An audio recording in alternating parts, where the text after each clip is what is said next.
पहली बात तो ये भारत जो है ये फेडरल स्ट्रक्चर है हमारे संविधान का, यानी कि राज्यों के अधिकार अलग हैं, केंद्र के अलग अधिकार है और सबकी अपनी विधानसभा और अलग है और लोकसभा अलग है।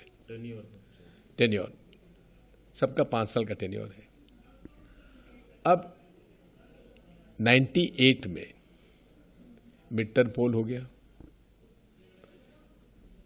फिर 99 में मिड टर्म पोल हो गया लोकसभा का, यानी कि 98 में पूरे राज्यों को सरकारें भंग करो, चुनाव करवाओ, 99 में फिर भंग करो, फिर चुनाव करवाओ।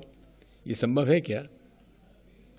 तो ये इसका मतलब यह है कि फिक्स टर्म हो गया, चाहे सरकार के पास बहुमत है तो और नहीं है तो सरकार नहीं हट सकती।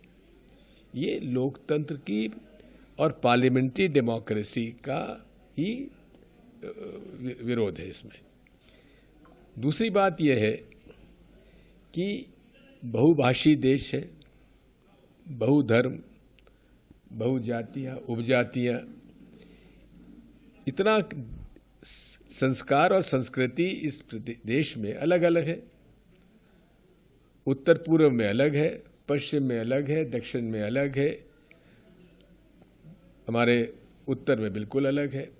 तो ऐसे देश में संघीय ढांचे से ही सरकार चल सकती है। अब यदि ये, वैसे तो इन्हें 2/3 मेजॉरिटी मिलने वाली नहीं है, लेकिन खुदा न खास्ता बिल पास भी हो गया तो ऐसी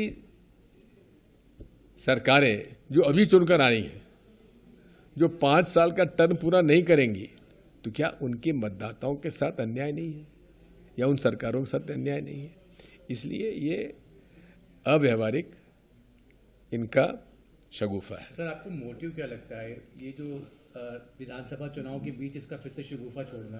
मोटिव यही है क्योंकि ये हर स्तर पर असफल हुए हैं। ये हमारे देश की अर्थव्यवस्था बिगड़ती जा रही है, सामाजिक समरसता बिगड़ती जा रही है, मोदी जी पर प्रश्न चिन्ह लगने लगे हैं उनकी लीडरशिप पर। स्वयं भारतीय जनता पार्टी के अंतर्कलह भी धीरे धीरे उभर कर सामने आ रही है। तो ये शगुफा ये है कि भाई इससे सब लोग घबरा के वापस मोदी मोदी करने लगेंगे, उल्टा होगा। सर, राहुल जी भारत।